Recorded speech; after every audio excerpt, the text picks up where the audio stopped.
While I was in the hospital, my husband Nathan sold our Victorian home. The one my grandparents had left me, the one we'd restored together room by room for 7 years.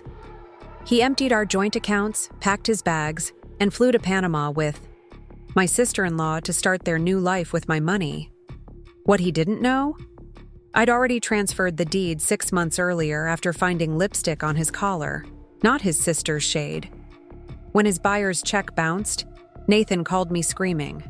From the airport, I smiled weakly into my hospital phone and whispered, "Check the property records, darling. The house hasn't been yours to sell for quite some time."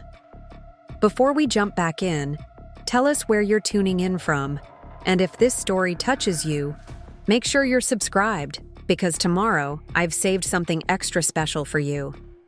My name is Olivia Mitchell. 3 weeks ago, I was rushed into Pine Ridge Medical Center after a severe car accident on my way home from work. I remember the screeching tires, the blinding headlights, and then nothing. When I finally opened my eyes, the sterile white ceiling tiles of the ICU were the first things I saw. My body felt like it had been shattered and pieced back together by clumsy hands. Every breath was an effort, every movement a negotiation with pain. The accident had left me with a punctured lung, 3 broken ribs, a fractured femur, and a concussion that made my thoughts swim like fish in murky water. According to the doctors, I was lucky to be alive. The truck driver who hit me had fallen asleep at the wheel, crossing the center line on Lakeside's winding mountain road. My small sedan hadn't stood a chance. Maria Hernandez was the nurse assigned to my recovery. She had kind eyes and gentle hands that somehow made the constant pain more bearable. On my 5th day of consciousness, she came into my room with an odd expression on her face. "Mrs. Mitchell," she said, her voice low as she checked my IV. "I'm not supposed to get involved in patients' personal matters, but something doesn't feel right." She hesitated, glancing toward the door. "Your husband was here earlier, while you were sleeping. He was on the phone with someone talking about selling your house and moving to Panama. He mentioned something about the buyer's paperwork being ready." I might have been drowsy from pain medication, but her words cut through the fog with razor-sharp clarity. Our house on Maple Street, the Victorian with the wraparound porch and the stained glass windows, the home my grandparents had left me when they passed, the only thing I had left of them? "That can't be right," I murmured, though the gnawing in my stomach suggested otherwise. Nathan wouldn't sell our home without discussing it with me first. But even as I said the words, memories began to surface. Nathan's increased secrecy with his phone, late nights at work, mysterious weekend trips with his sister Cynthia.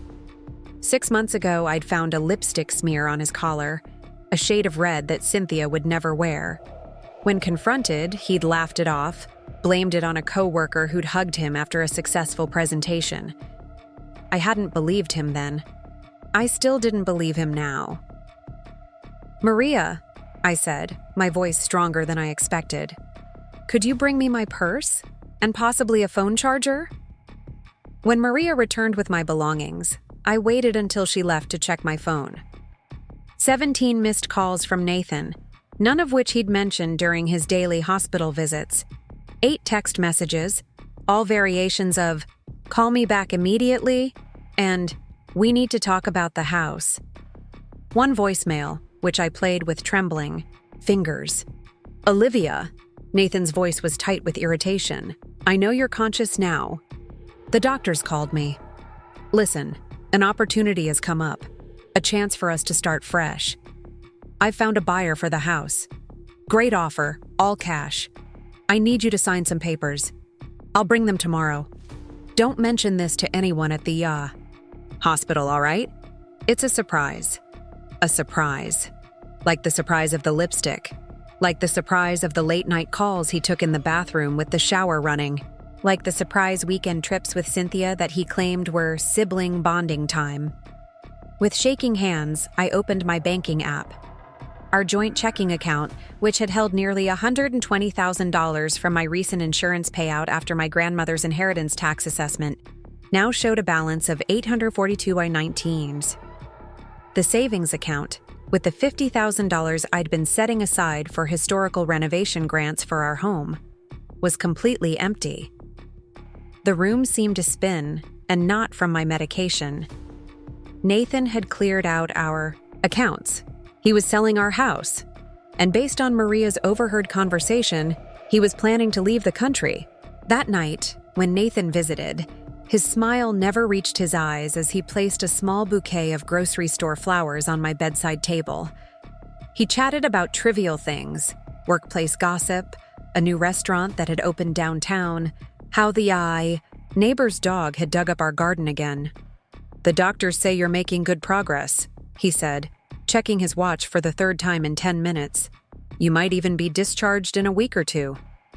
"That's good," I replied, studying his face. The face I'd woken up to for 9 years. The face I thought I knew. "I can't wait to get back home." Something flickered in his eyes. Discomfort? Guilt? "About that," he began, pulling a folder from his messenger bag. "I've been thinking. Your recovery is going to be long, difficult. This house, it's too much for us now. All those stairs, the constant maintenance. I found a buyer. Great offer." He slid a document across the tray table. A sale agreement, already filled out with both our names. A buyer I'd never heard of. A sale price that was $100,000 below market value. "We can get a nice single-level place," he continued, not meeting my eyes. "Something more manageable. The stairs in our house would be impossible with your leg." "Our house has a downstairs guest room," I said quietly. "The one we've been renovating for when my parents visit." He waved his hand dismissively. "It's too small. No attached bathroom. This is better, trust me." "And what about all the work we've put into the house? The history? My grandparents?" "It's just a house, Olivia," he snapped, then immediately softened his tone. "We'll make new memories. I've already found a great property, good investment opportunity. Just sign these, and I'll handle everything else." I took the pen he offered, turning it in my fingers. "I'm pretty tired, Nathan. Could I look these over tonight and sign them tomorrow?" His jaw tightened almost imperceptibly. "The buyer needs an answer right away. Hot market and all that. Even for a decision this big? Selling our home? It's what's best for us," he insisted, a edge entering his voice. "For your recovery." I looked down at the papers, then back at his face. The face that had once made my heart race. The face that now made my skin crawl. "Okay," I said softly, signing my name with a hand that I forced not to tremble. Nathan's relief was palpable as he gathered the papers. "You won't regret this," he said, leaning in to kiss my forehead. His cologne, new, unfamiliar, made my stomach turn. "I'll handle everything from here." After he left, I pulled my phone from beneath the blanket where I'd hidden it. The signature I'd placed on those documents was not my legal signature, not the one on our marriage license, not the one on our mortgage, not the one on my driver's license. It was close, but different enough that any decent lawyer would flag it immediately. I needed time. I needed help. And most of all, I needed to remember exactly what I'd done 6 months ago, after finding that lipstick on his collar. The next morning, I asked Maria if the hospital had a patient advocate or social worker I could speak with. My mind was clearer now, determination cutting through the haze of pain and medication. Maria arranged for a visit from Sophia Jenkins, a hospital social worker with kind eyes and a no-nonsense demeanor. "I need legal help," I told her without preamble when we were alone, "and I need it discreetly." To her credit, Sophia asked few questions. Within hours, she'd arranged for Jackson Torres, a real estate attorney from her church, to visit me during the afternoon lull between medical rounds. Jackson was younger than I expected, with an easy smile that belied his sharp eyes. "Mrs. Mitchell," he began, setting his briefcase on the visitor's chair. "Sophia mentioned you might be experiencing some property issues?" Once I explained the situation, Nathan's suspicious behavior, the rushed sale, the emptied accounts, Jackson's smile disappeared entirely. "First things first," he said, pulling out a notepad. "Let's verify the current status of your property. When did you and your husband purchase it?" "That's the thing," I replied. "We never purchased it together. It was my grandparents' home, left to me in their will 5 years before Nathan and I married. It's always been in my name alone." Jackson's eyebrows rose. "And the mortgage?" "Paid. Off by my grandparents a decade ago.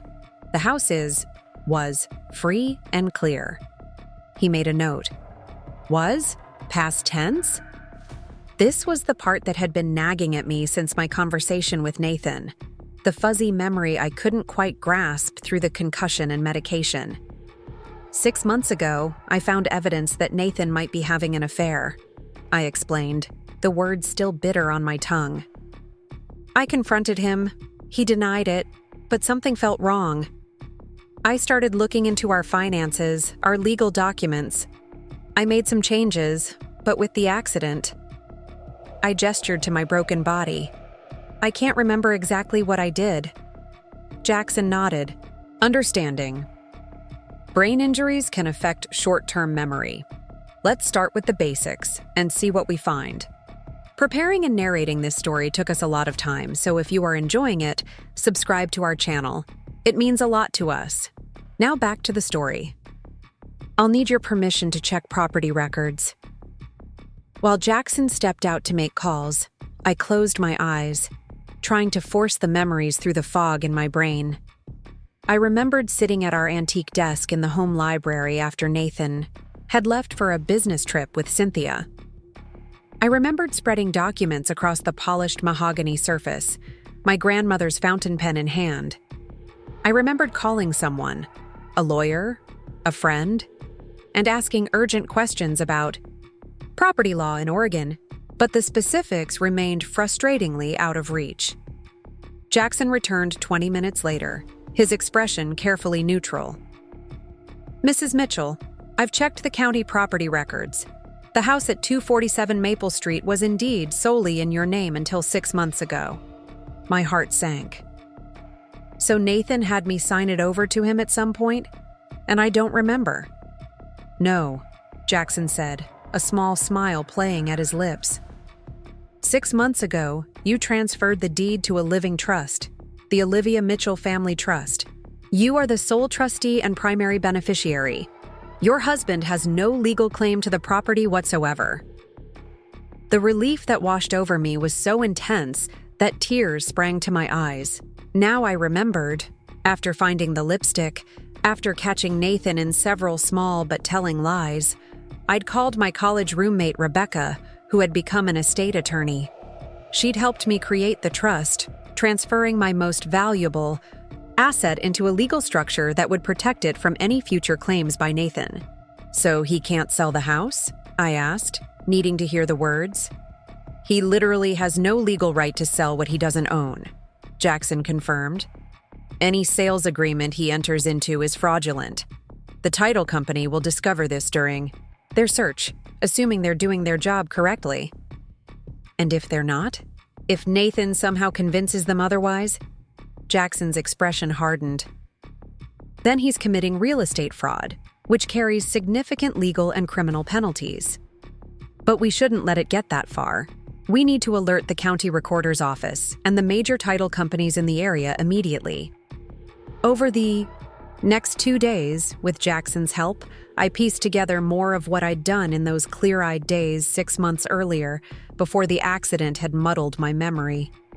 Not only had I created the trust for the house, but I'd also opened a separate bank account in my name only, transferring a portion of my inheritance into it as a precaution. Nathan had emptied our joint accounts, yes, but he'd only gotten half of our assets. Through careful questioning during his hospital visits, I learned more about Nathan's plans. He and Cynthia had been plotting for months. The buyer for our house was actually a straw man, an acquaintance who would purchase the property at below market value, then immediately flip it and split the profits with Nathan. The money would finance their new venture in Panama, a beachfront development project that Cynthia had been researching for over a year. "You'll love it there once you're recovered," Nathan assured me, his lies flowing easily after years of practice. "The climate will be good for your health. No more cold Oregon winters." I smiled and nodded, asking innocent questions about their plans while quietly building my case against him. Dr. Emily Chen, my primary physician, became another unexpected ally. When I confided in her about the situation, she immediately understood the gravity of what Nathan was attempting. "Financial abuse is a form of domestic violence," she said firmly. "And attempting to sell your property while you're hospitalized adds another troubling dimension." She arranged for my medical records to be secured with additional privacy measures and made notes about Nathan's behavior in my file, documentation that could prove valuable if legal action became necessary. By the end of the week, I had a clearer picture of what Nathan had done and what he was planning to do. He had liquidated our joint assets, prepared fraudulent sale documents for property he didn't own, and purchased one-way tickets to Panama for himself and Cynthia, scheduled for departure 3 days after my expected discharge from the hospital. What he didn't know was that the quiet, trusting wife he thought he'd left vulnerable in a hospital bed was 2 steps ahead of him. On day 12 of my hospital stay, Daniel Parker, our neighbor from across the street, came to visit. Daniel was a retired police detective who had always been kind but somewhat distant until now. "Maria called me," he explained, placing a potted peace lily on the windowsill. "Hope you don't mind. We've been keeping an eye on your place since the accident." "Has Nathan been there?" I asked, already knowing the answer. Daniel's weathered face creased with concern. "Every day this week. Always with his sister. They've been removing items, loading them into a storage pod in the driveway. When Mrs. Calloway from next door asked what they were doing, he said they were decluttering to prepare for your return." Decluttering, a diplomatic term for ransacking the home that had been in my family for generations. "Daniel," I said carefully, "I may need your help with something." Over the next hour, Daniel, Jackson, Maria, and I formulated a plan. Daniel would continue monitoring the house, documenting what Nathan and Cynthia removed. Jackson would prepare cease and desist letters to Nathan, the supposed buyer, and any title companies in the area. Maria would help coordinate my medical care to ensure I'd be strong enough for what was coming. That evening, I made a call that I should have made months ago, to Detective Sandra Walsh at the Lakeside Police Department. Sandra and I had been friends in high school before life took us in different directions. When I explained the situation, her professional demeanor couldn't completely mask her anger. "Financial exploitation of an incapacitated person is a crime in Oregon," she informed me. "Add potential real estate fraud, and your husband could be facing serious charges. I'll open a preliminary investigation, discreetly for now." Meanwhile, Dr. Chen adjusted my treatment plan, increasing my physical therapy sessions and tweaking my pain management to optimize cognitive clarity. "We need you sharp," she said with a knowing look, "both mentally and physically." Jackson brought more news the following day. "Your husband has indeed listed the property with a real estate agent," he confirmed. "The agent is Cynthia's college roommate. They've set a closing date for next Monday, coincidentally just 1 day before your tentative discharge date." "And the buyer?" I asked. "A shell company registered in Wyoming 3 weeks ago. On paper, it looks legitimate enough to pass a cursory examination, but any detailed title search would raise red flags. So they're either counting on a sloppy title company or they have someone on the inside," I concluded. Jackson nodded grimly. "Either way, we're ready for them. I filed notices with the county recorder and sent confidential alerts to all major title companies in the region. While my allies worked outside the hospital, I focused on gathering evidence from within. During Nathan's increasingly brief visits, I recorded our conversations using an app Maria had installed on my phone. His slips were small but telling. references to our new life, mentions of Panama's advantageous banking laws, complaints about the hassle of selling the house quickly. 6 days before my scheduled discharge, everything was in place. Jackson had secured temporary court orders protecting the property based on evidence of attempted fraud. Detective Walsh had built enough of a case to justify police intervention, if necessary. Daniel had documented the removal of over $50,000 worth of antiques and family heirlooms from the house. Most importantly, I had received confirmation that my memory hadn't failed me entirely. The Olivia Mitchell Family Trust was rock solid, established with proper legal counsel 6 months earlier. Nathan had no claim to the property whatsoever. Now, we merely had to wait for him to spring his own trap. Executing the response. The closing date for the fraudulent sale arrived. From my hospital bed, I watched through video feed that Daniel had set up in our living room as Nathan and Cynthia arrived with the buyer, a nervous-looking man in an ill-fitting suit, and Cynthia's friend, the real estate agent. They were all smiles, champagne in hand, ready to celebrate their clever scheme. Jackson had arranged for a courier to deliver a package precisely at 2 p.m., just as they would be signing the final documents. The delivery arrived right on schedule, interrupting their premature celebration.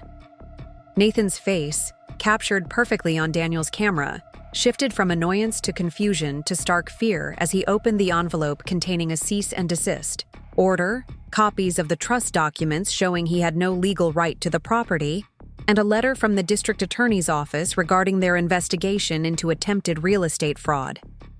His phone call came 3 minutes later. "What the hell is this?"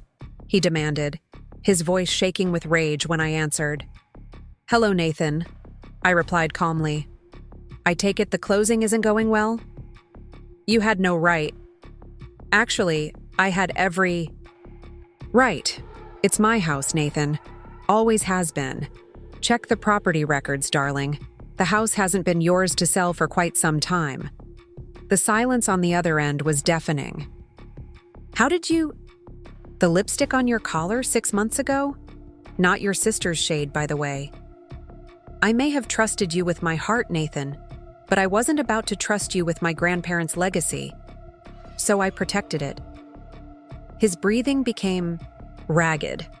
"The accounts— You got half our money. Congratulations. Your flight to Panama leaves tomorrow, doesn't it? First class, I assume? I suggest you use those tickets. Detective Walsh would be very interested in speaking with you otherwise." Another long silence. "You've ruined everything," he finally said, his voice hollow. "No, Nathan. You did that all on your own when you decided your vows meant nothing." I ended the call and looked up to find Maria watching from the doorway, concern etched on her face. "Are you okay?" she asked softly. The question took me by surprise. Was I okay? My husband of 9 years had betrayed me, attempted to steal my family home, and planned to abandon me while I recovered from a near-fatal accident. By any reasonable standard, I should be devastated. Yet the overwhelming emotion I felt was not grief or rage, but relief. Like setting down a heavy burden I hadn't realized I'd been carrying. "Yes," I answered, surprising myself with the truth of it. "I think I really am." The aftermath unfolded quickly. The buyer and real estate agent, faced with evidence of their involvement in attempted fraud, quickly distanced themselves from Nathan and Cynthia. Detective Walsh arrived at the property just as they were attempting to leave with the last of their packed belongings. While there wasn't enough evidence to arrest them on the spot, the police presence and formal warning about removing disputed property was enough to send them fleeing, leaving behind most of what they'd packed. Nathan and Cynthia did indeed use their tickets to Panama the next day. I didn't try to stop them. The diplomatic complications of pursuing legal action internationally would have drained energy better spent on healing, both physically and emotionally. Instead, I focused on my recovery, knowing that my home would be waiting for me when I was discharged, the home my grandparents had loved, the home I had protected through my own foresight during a moment of painful clarity 6 months earlier. 3 months after my discharge from Pine Ridge Medical Center, I stood on the wraparound porch of my Victorian home, breathing in the crisp autumn air of Lakeside. My physical therapy was progressing well. I had graduated from a wheelchair to a walker, and now to a simple cane that Dr. Chen assured me would be unnecessary within a few more months. The house had required some healing of its own. Nathan and Cynthia had managed to take or damage many of my family heirlooms before their scheme collapsed. Some were irreplaceable: my grandmother's hand-painted china, my grandfather's collection of first-edition books. But the structure itself, the bones of the house that had sheltered generations of my family, remained strong. Daniel and his wife had organized a neighborhood restoration committee, helping me repair what had been damaged and replace what had been taken. Maria visited weekly, her nursing instincts extending well beyond her professional duties. Jackson had become not just my attorney but a trusted friend, helping me navigate the legal aftermath of Nathan's betrayal. The living room, once filled with furniture selected to match Nathan's modernist tastes, now reflected my own preference for warm, traditional pieces that honored the home's history. The kitchen, where Nathan had insisted on cold stainless steel and minimalist design, now featured the vintage farmhouse sink and butcher block counters I'd always wanted. More importantly, the home was now filled with new friends, the allies who had helped me through my darkest hours and remained to celebrate my recovery. 6 months after my accident, I received a letter from Panama, not from Nathan, but from his sister Cynthia. Their real estate venture had collapsed within weeks. Nathan had abandoned her, disappearing with what remained of their funds. She was writing to apologize, to explain that she had been infatuated with Nathan for years before we met, believing his promises that once he had access to my inheritance, they would be together. I didn't respond. Some betrayals lie beyond the reach of forgiveness, at least for now. Instead, I channeled my energy into creating something meaningful from my experience. Working with Jackson and Detective Walsh, I established the Lakeside Property Protection Project, a nonprofit organization that helped vulnerable homeowners, particularly the elderly and hospitalized, protect their assets from predatory relationships and fraud. We offered free legal consultations, educational workshops, and emergency assistance for those who found themselves in situations similar to mine. The conference room in our small downtown office featured a large bay window salvaged from my grandparents' original sunroom, a reminder of what we were fighting to protect. 1 year to the day after my accident, I hosted an open house, not to sell the property, but to celebrate its restoration and my own. As twilight settled over the gathered friends and neighbors on my lawn, I stood on the porch steps, leaning only slightly on my cane. "A house is more than wood and glass and stone," I told them, my voice strong despite the emotion tightening my throat. "It's memory and hope, built into every corner." My grandparents understood that when they left this place to me. I understand it now more deeply than ever. I looked out at the faces that had become my true family: Maria and her husband, Daniel, and his wife, Dr. Chen, Jackson, Detective Walsh, and dozens of others who had supported me through recovery and renewal. Some people believe that value lies only in what can be sold, what can be taken, I continued. They're wrong. The true value of this house, of any home, is in what it shelters and nurtures. Not just people, but possibilities. As applause rippled through the gathering, I felt the last fragments of betrayal's bitterness dissolving, replaced by something stronger and more enduring. The certainty that I had not just recovered what was mine, but discovered what I was capable of.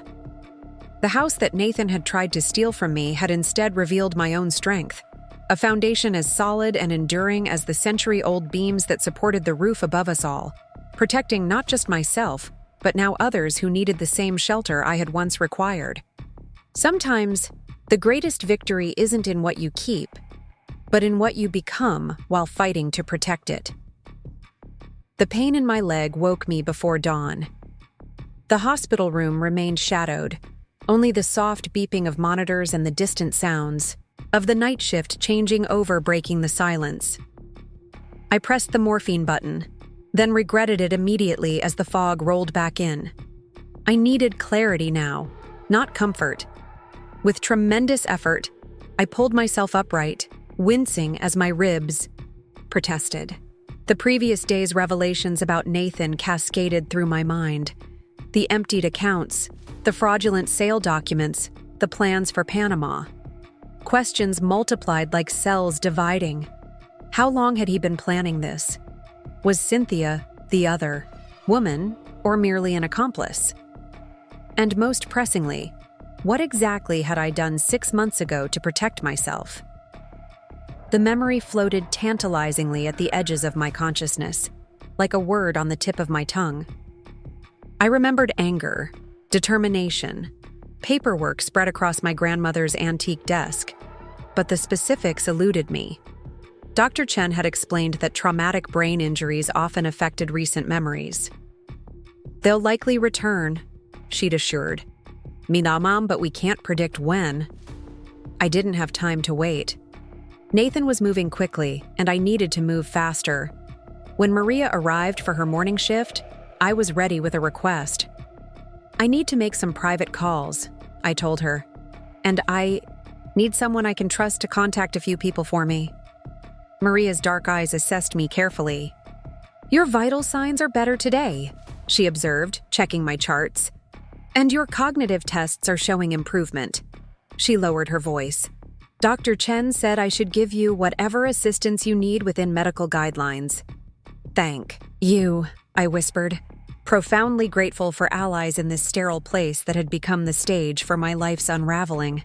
My first call was to First Lakeside Bank, where our joint accounts had been housed alongside my personal accounts.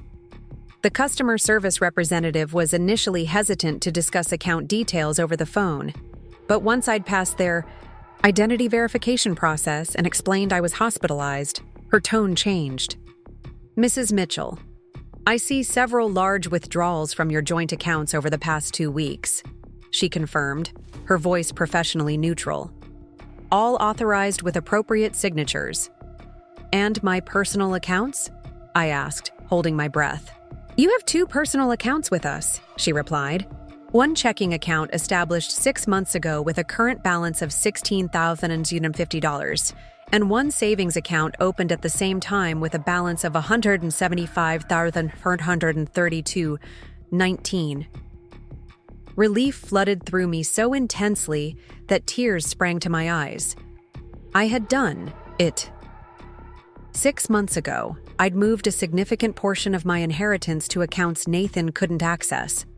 The money he'd taken from our joint accounts, approximately $170,000, was only half of our liquid assets. "Thank you," I managed to say. "One more question. Has anyone attempted to access those personal accounts in the last 2 weeks?"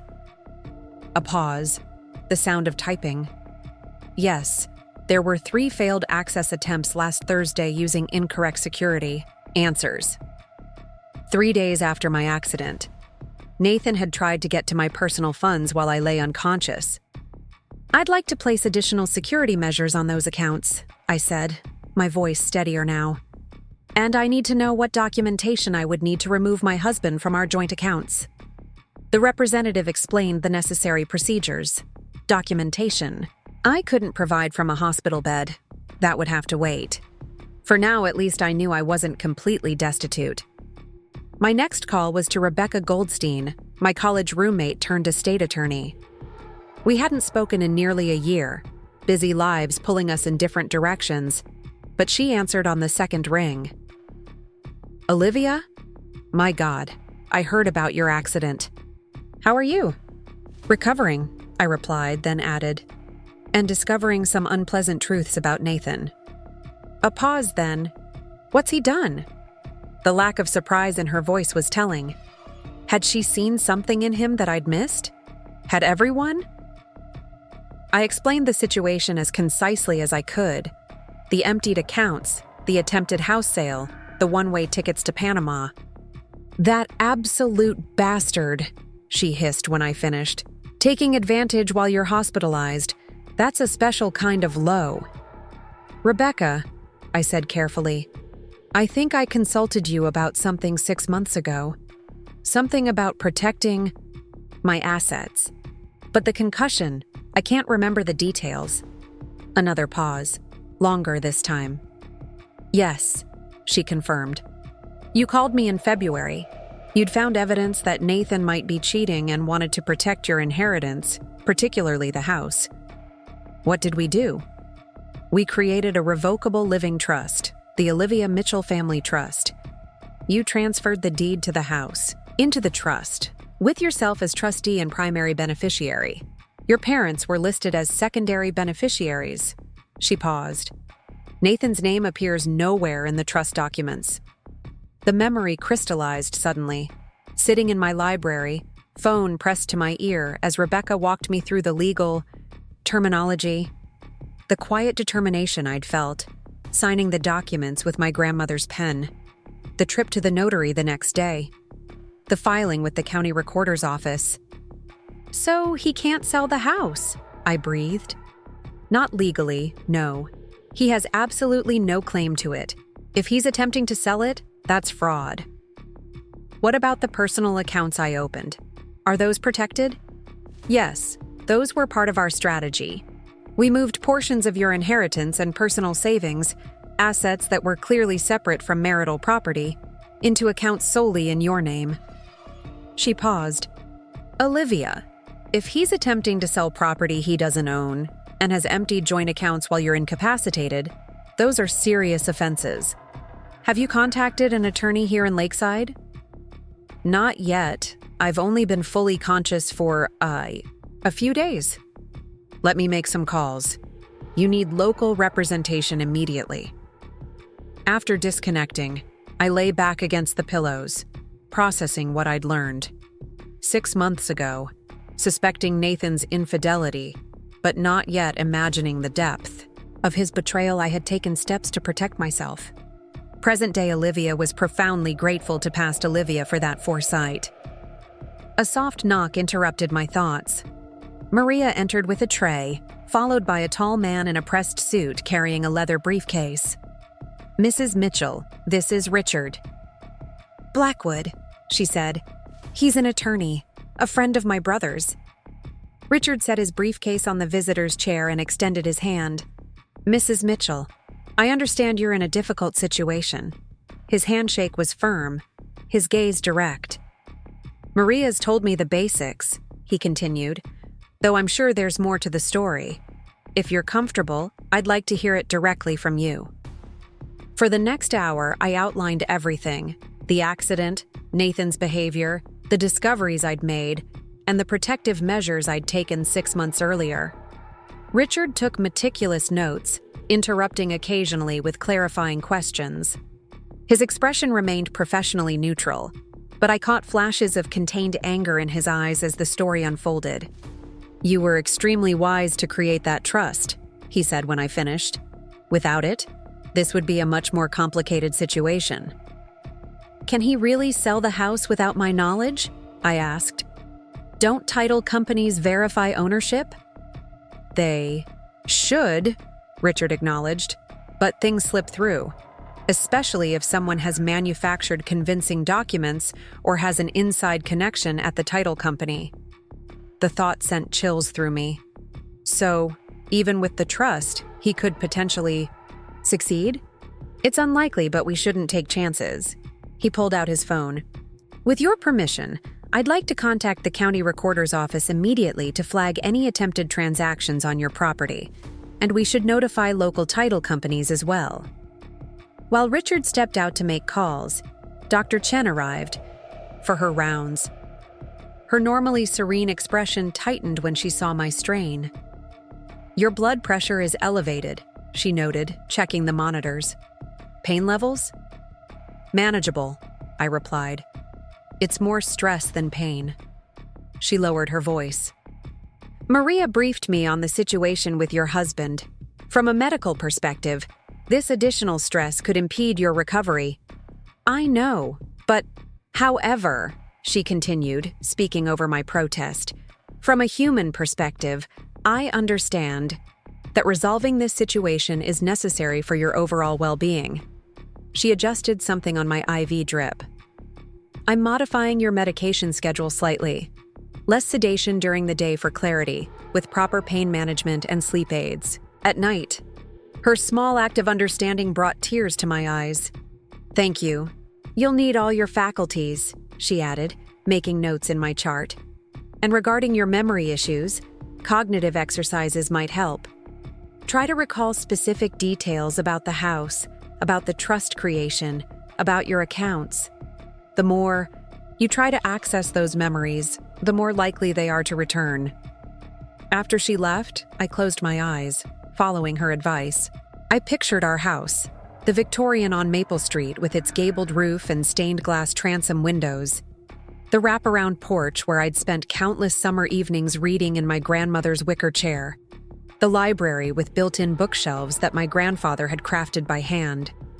Room by room, I moved through the mental blueprint of my home, focusing on details. The creak of the third step on the main staircase, the way light filtered through the leaded glass windows at sunset, the hidden compartment in the library paneling, where my grandmother had kept her most treasured books. As I reconstructed the house in my mind, other memories surfaced. The day I'd found the lipstick on Nathan's collar, not red as I'd first recalled, but a distinctive mauve color. His dismissive explanation about a colleague's congratulatory hug. The way he'd become defensive when I'd questioned him further, accusing me of irrational jealousy. Then the quiet days that followed, my suspicions growing as I noticed other inconsistencies. The weekend trips with Cynthia that always coincided with my monthly book club meetings. The late-night phone calls he took in the bathroom, shower running to mask his voice. Credit card charges at restaurants I'd never visited on days he'd claimed to be working late. The final catalyst, finding hotel receipts in his suit pocket while doing laundry. A boutique hotel in Portland, charges for room service with 2 entrees, 2 champagne glasses. That was when I'd called Rebecca. These recollections came in fragments, sharp-edged and painful, but increasingly clear. The concussion fog was lifting, memory by memory. Richard returned with news that simultaneously relieved and alarmed me. I've spoken with the county recorder's office, he reported. They've flagged your property. Any attempted transactions will require enhanced verification. He paused. But there's something else. Someone inquired about the property records yesterday, specifically about the trust transfer from 6 months ago. Nathan. The clerk didn't get a name, but the description matches your husband. He was asking about procedures for challenging trust validity. My heart sank. Can he do that? Challenge the trust? Richard's expression was grim but determined. He can try, but it won't be easy. The trust was properly established, notarized, and recorded. Unless he can prove you were under duress or not of sound mind when you created it, which would be difficult given the timing and circumstances, his chances are slim. But he'll try anyway, I said, understanding Nathan better now than I had in 9 years of marriage. He needs that house for whatever he's planning in Panama. Most likely, yes. Richard opened his briefcase and removed several documents, which is why we need to take immediate legal action. I've prepared an emergency petition for a temporary restraining order to prevent any disposition of assets during your recovery, as well as formal notices to all local real estate agencies and title companies. Will that be enough? His hesitation told me everything. It's a strong start, but given what you've told me about Nathan's determination and the fact that he's already drained joint accounts while you're hospitalized, we should prepare for aggressive countermeasures. The reality of my situation settled over me like a weighted blanket. This wasn't just about protecting assets anymore. It was about defending myself against someone who had systematically betrayed me and was now attempting to strip me of everything while I lay broken in a hospital bed. What do you need from me? I asked, straightening against the pillows despite the pain that radiated through my ribs. "For now, signatures on these documents," Richard replied, sliding papers across the tray table. "And then, when you're stronger, we'll need detailed documentation of your financial history, evidence of Nathan's activities, and possibly testimony about the circumstances that led you to create the trust." As I signed the papers with a shaking hand, a new thought occurred to me, one that made my blood run cold. "Richard, the accident. Is it possible?" He met my gaze directly. "That it wasn't an accident? I've considered that. The timing is certainly suspicious. The police report said the truck driver fell asleep at the wheel," I recalled. "He was badly injured too. Nevertheless, I think we should request a more thorough investigation." He took the signed documents and placed them carefully in his briefcase. "In the meantime, we need to ensure your immediate safety." After Richard left, promising to file the paperwork immediately, I lay back, exhausted but more clear-headed than I'd felt since waking in. The hospital. The pieces were falling into place, a mosaic of betrayal more extensive than I'd initially imagined. Nathan's afternoon visit was revealing in new ways. Now that I knew what to look for, his pretense was transparent. The concerned husband act, merely a thin veneer over his impatience and calculation. "The doctors say you're improving," he observed, barely glancing at the monitors. "That's good. I've been thinking about your recovery. Once you're discharged, you'll need significant care. I'm looking into facilities." "Facilities?" I interrupted, watching him carefully. "You mean nursing homes?" He shifted uncomfortably. "Rehabilitation centers, just temporarily.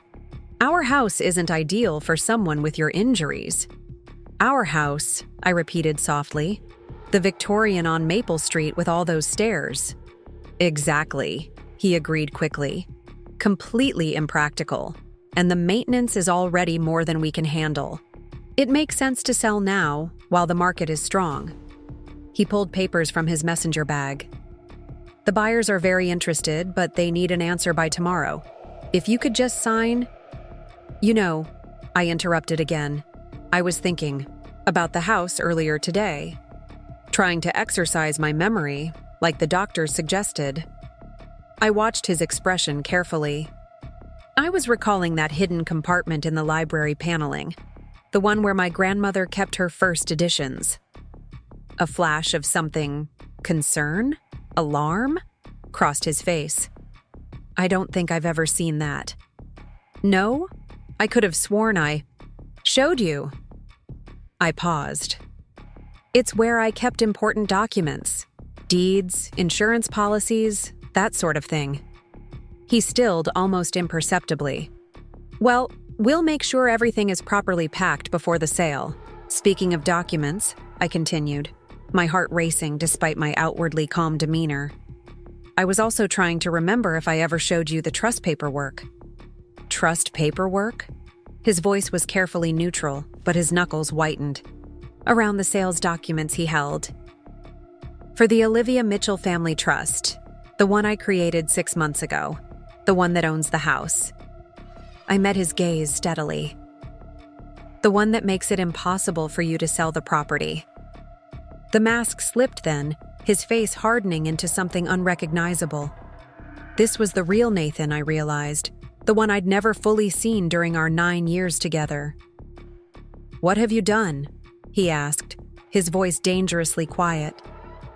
"Protected." "What's mine?" I replied simply. "Just like you've been planning to take what's mine." "You're confused," he said, his tone shifting to concern so practiced it almost seemed genuine. "The accident, the medication, you're not thinking clearly."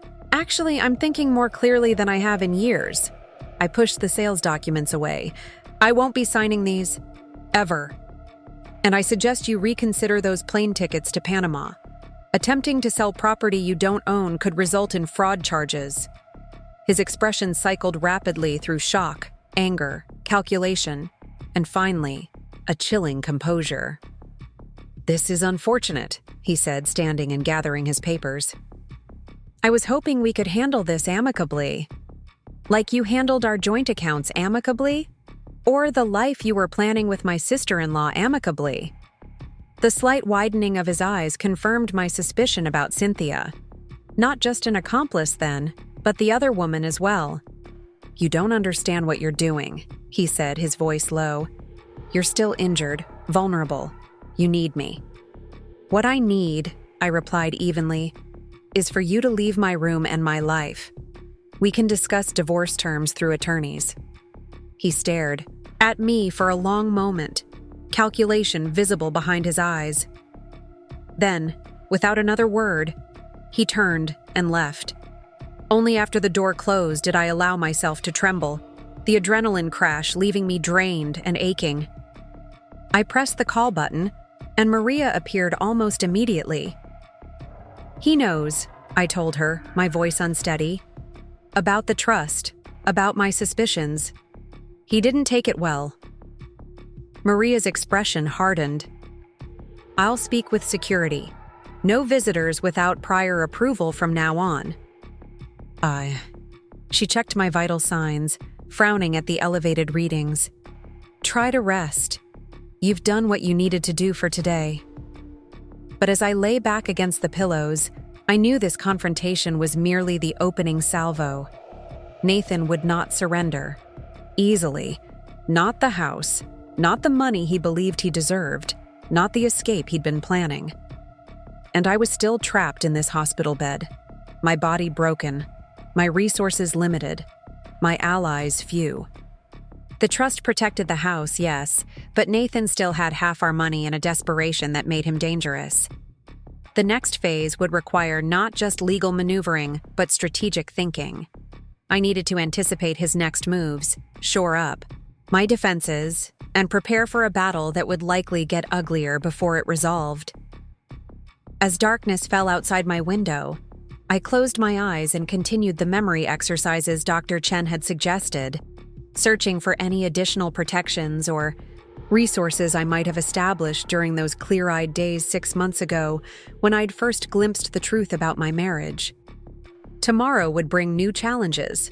For tonight, I would gather my strength, both physical and mental. Nathan had underestimated me once, assuming that a hospitalized wife would be easy to deceive and abandon. He wouldn't make that mistake again. And neither would I, by assuming this confrontation had ended anything. In truth, it had only just begun. Morning arrived with a symphony of hospital sounds. The squeak of nurses' shoes on linoleum, the metallic clatter of medication carts, the steady beeping of monitors. I had slept fitfully, my dreams filled with Nathan's calculating eyes and houses that transformed into prisons. The confrontation with him had left me drained but resolute. Now I needed to build my defenses before his next move. Richard arrived, early, carrying a tray with 2 coffee cups and a small paper bag. Hospital breakfast leaves much to be desired, he said, placing a cup and the bag on my tray table. Thought you might appreciate something edible. I breathed in the rich aroma of real coffee, a stark improvement over the tepid brown liquid the hospital served. You're a lifesaver. Just doing my job, he replied, settling into the visitor's chair. And speaking of which, I filed the emergency petitions yesterday afternoon. The judge granted the temporary restraining order. Nathan cannot sell, transfer, or remove anything from the property pending a hearing. Relief washed through me. When is the hearing? 2 weeks from today, Richard said, his expression sobering. Which may be problematic given your condition. I'll be there, I insisted, struggling to sit up straighter despite the pain radiating through my ribs. Even if I have to appear by video. Richard nodded, his expression approving. That's the spirit. In the meantime, I've sent formal notices to all Lakeside real estate agencies and title companies, alerting them to the situation. Most responded immediately, confirming they'll flag any transactions involving your property. Most. I caught the qualification in his tone. Pinnacle Title hasn't acknowledged receipt. He sipped his coffee. Could be nothing. Administrative. Oversight, perhaps. But we should be vigilant. Pinnacle title. The name triggered a memory. Wait, Pinnacle is owned by Gregory Thompson, isn't it? Nathan's golf partner. Richard's eyes narrowed. You didn't mention that connection. I didn't remember until just now. My thoughts raced. They play every Sunday at Lakeside Country. Club. Have for years. That could explain Nathan's confidence in proceeding with the sale despite the trust. If he has an insider willing to overlook documentation issues, Richard pulled out his phone. I need to notify the judge immediately. This changes things. While Richard stepped out to make calls, I reached for my own phone. The confrontation with Nathan had made one thing clear. I needed more allies, more information, more resources. And I needed them quickly. My first call was to Diane Wheeler, my neighbor across the street. Diane was retired from a career in banking and watched the neighborhood with eagle-eyed attention. Nothing happened on Maple Street without Diane noticing. "Olivia!" she exclaimed when she answered. "My goodness, we've been so worried. How are you feeling?" "Recovering slowly," I replied. "Diane, I need to ask you something. Have you noticed anything unusual at my house recently?" A hesitation. "Well, Nathan has been coming and going at odd hours, and there's been a moving truck. He told Harold, it was just some renovations to prepare for your return, but..." She lowered her voice. "It seemed strange, especially with you still in the hospital." "What kind of truck? What were they taking?" "One of those portable storage containers. Pods, I think they're called. They've been loading furniture, boxes. I saw them taking your grandmother's china cabinet yesterday." My chest tightened. The Chippendale cabinet that had housed family heirlooms for generations. "Diane, I need you to do something for me. It's important. Can you document what they're removing? Photos, notes, anything." "Olivia," her voice was cautious now. "Is everything all right between you and Nathan?" "No," I admitted, deciding honesty was my best approach. "It's not. I can't explain everything right now, but Nathan is attempting to sell our house without my consent. He's emptied our accounts while I've been hospitalized." Her sharp intake of breath was followed by a moment of silence. Then, with steel in her voice, "Tell me what you need." I outlined my request: discrete documentation of comings and goings, photos of anything removed from the house, notes on any visitors or unusual activity. "Consider it done," Diane assured me. "Harold and I will set up a rotation with the Blakes next door. That house won't go out of our sight." My next call was to Philip Castillo, one of my grandfather's oldest friends and the real estate attorney, who had handled the house's transfer to me after my grandparents' passing. Though retired now, Philip remained sharp and well-connected in Lakeside's legal community. "This is outrageous," he sputtered after I explained the situation. "Nathan always struck me as ambitious. But this, taking advantage while you're hospitalized, this is criminal." "That's what my attorney says," I agreed. "Philip, I need advice. Beyond the legal steps we're taking, what else should I be doing to protect the house?" "You've already done the most important thing with that trust," he said thoughtfully. "But there are practical considerations. Who has keys to the property?" I mentally cataloged. "Nathan, obviously. Cynthia may have a set. I keep a spare with Diane Wheeler for emergencies." "Change the locks immediately," he advised. "The restraining order prevents Nathan from selling, but not necessarily from entering and removing contents. And those contents, unlike the house itself, may not be protected by the trust." "I can't exactly call a locksmith from my hospital bed," I pointed out. "Leave that to me," Philip replied. "I still know people. Consider it done by this afternoon. Won't Nathan just break in when he discovers the locks are changed? Let him try. Breaking into a property under a court-ordered restraining order would strengthen your legal position considerably." Philip's voice held grim satisfaction. "Besides, I'll arrange for a security system as well. Any entry will be recorded."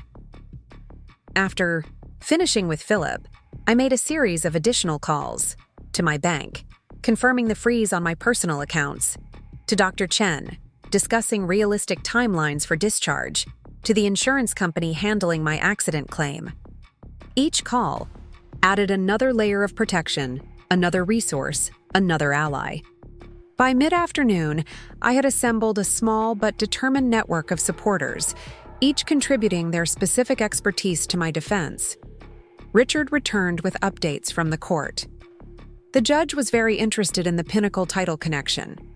He reported, "She's expanded the restraining order to specifically include Thompson and his company.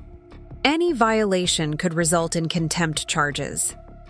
"That's good news," I said, though my enthusiasm was tempered by realism. Legal protections were important, but Nathan had already demonstrated his willingness to operate outside the law. "There's more," Richard continued, his expression grave.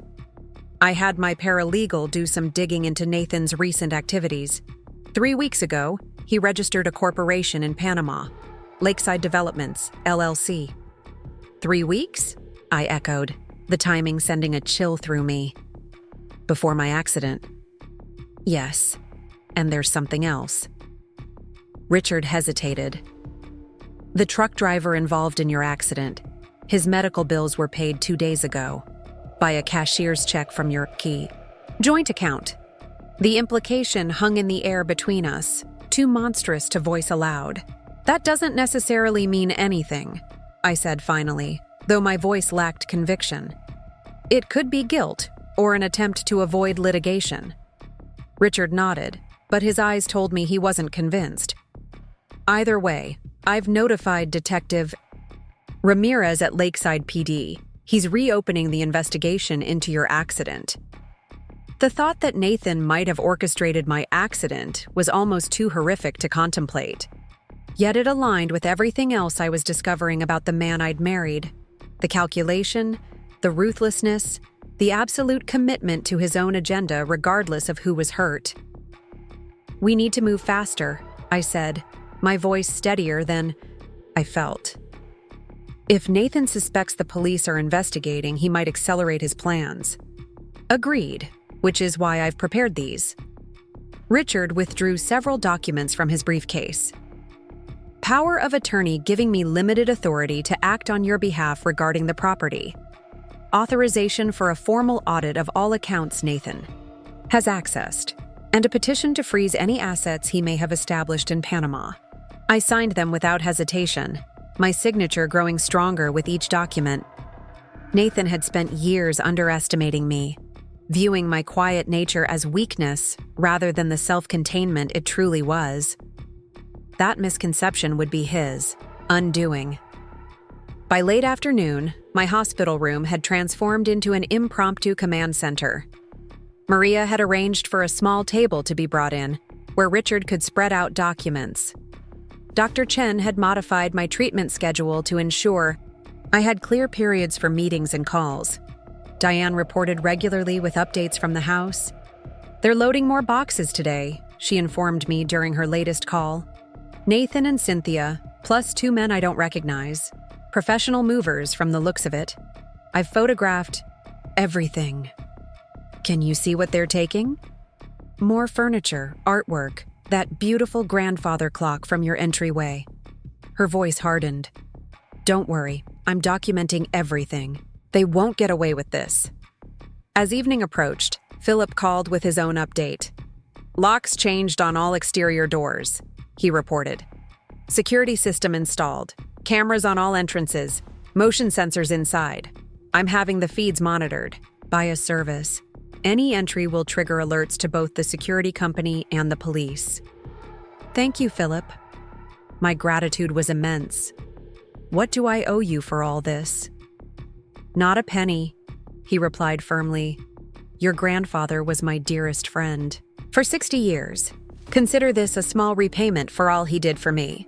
After disconnecting, I sat in silence for several minutes, contemplating the day's developments. In just 12 hours, I had mobilized a network of allies and established multiple layers of protection. But Nathan still had significant advantages: physical, mobility, access to funds, and a head start in planning. Moreover, he possessed intimate knowledge of my life, my routines, my weaknesses. Knowledge accumulated over 9 years of marriage, during which I had trusted him completely while he had apparently been calculating his eventual betrayal.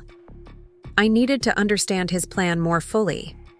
The Panama Corporation, the emptied accounts, the attempted house sale, these were pieces of a larger puzzle.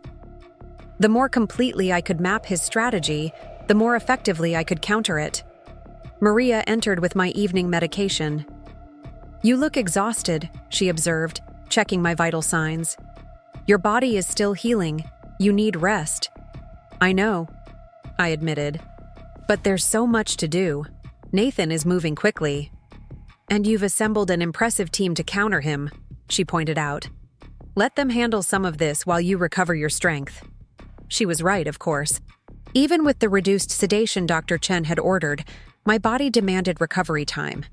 The pain in my ribs had intensified with the day's activities, and my head throbbed with the effort of sustained concentration. "One more call," I promised. "Then I'll rest." After Maria left, I dialed a number I'd been avoiding all day. My parents, currently on a cruise in the Mediterranean, would be devastated by news of both my accident and Nathan's betrayal. They had welcomed him into our family without reservation, viewing him as the son they'd never had. The call went to voicemail as expected given the international roaming issues. I left a carefully worded message, downplaying my injuries and mentioning only that Nathan and I were experiencing some difficulties that necessitated legal intervention. I requested they call when possible, assuring them I was receiving excellent care. The partial disclosure felt cowardly, but I couldn't bear to devastate them while they were thousands of miles away, unable to help. The full truth would wait for their return. As I set down the phone, a text message arrived from an unknown number. "You'll regret this interference. The house was just the beginning. Back off now or lose everything." My heart raced as I stared at the message. Nathan? Clearly, the restraining order must have been served. His planning was unraveling, and now he was resorting to intimidation. I forwarded the message to Richard, adding, "Nathan's getting desperate. We need to prepare for escalation." Richard's response was immediate. "Save the message. Document. Any further contact? I'm adding harassment to our complaints." Another text arrived, this one from Diane. "Nathan just arrived at the house. Attempting entry. Looks furious. Security company alerted." I pictured Nathan discovering the changed locks, the security cameras, the motion sensors. His rage upon realizing his access had been cut off, his carefully crafted plans disrupted. My phone buzzed again with a call from the security company Philip had engaged. "Mrs. Mitchell, this is Secure Home Systems. We have an attempted unauthorized entry. At your property, police have been dispatched. Would you like us to contact anyone else?" "No, thank you," I replied, a strange calm settling over me. "Please just ensure the police have the restraining order information." After disconnecting, I lay back against the pillows, finally allowing exhaustion to claim me. The initial confrontation was unfolding exactly as anticipated. Nathan, accustomed to controlling the narrative, was discovering that the quiet wife he'd planned to abandon was now directing a counter-narrative he hadn't foreseen. Tomorrow would bring new challenges, new strategies from both sides of this conflict. But tonight, I had done all I could. My defense was in place, my resources deployed, my allies engaged. As I drifted toward sleep, I realized something had shifted within me. The grief and shock of Nathan's betrayal had been replaced by something cooler, more focused. Not hatred, that would give him too much power, but rather a clear-eyed determination to protect what was mine and ensure justice for his actions. My last conscious thought before sleep claimed me was of my grandmother. She had survived the Depression, 2 wars, and the early death of her beloved husband, yet had remained gentle, but unbreakable. She had left me more than just a house. She had bequeathed me her resilience. Nathan would discover just how resilient I could be. Morning arrived with a flurry of updates. Nathan had indeed attempted to enter the house, triggering the security system. When police responded, he had presented himself as the rightful resident, expressing bewilderment at the changed locks. The officers, forewarned about the restraining order, had denied him entry and documented the incident. "He's escalating faster than expected," Richard observed during his morning visit. "The restraining order was only served yesterday afternoon, and he's already violating it." "Did they arrest him?" I asked, accepting the coffee he offered. "Unfortunately, no. He left voluntarily when instructed, which gave the officers discretion. But the incident is documented and strengthens our position for the hearing." "What? Do you think he'll try next?" Richard considered the question carefully. Based on his pattern so far, he alternates between legal maneuvers and extra-legal actions. He'll likely attempt to challenge the trust's validity through formal channels while continuing to pressure you personally. The text message. Exactly. Classic intimidation tactics. Richard set his coffee aside and leaned forward. "Olivia, I need to ask, is there anything else we should know about Nathan? Any history of violence, threats, or concerning behavior?" I thought carefully. Nathan had always controlled his image meticulously, presenting himself as the consummate professional, the devoted husband. But there had been moments, flashes of something darker beneath the polished exterior. "Never physical violence," I said slowly. "But there were times when he'd become intensely angry, always controlled, always focused, but frightening in its coldness." "How so?" "A contractor who made errors on our kitchen renovation.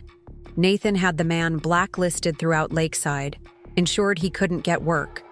A colleague who received a promotion Nathan believed he deserved.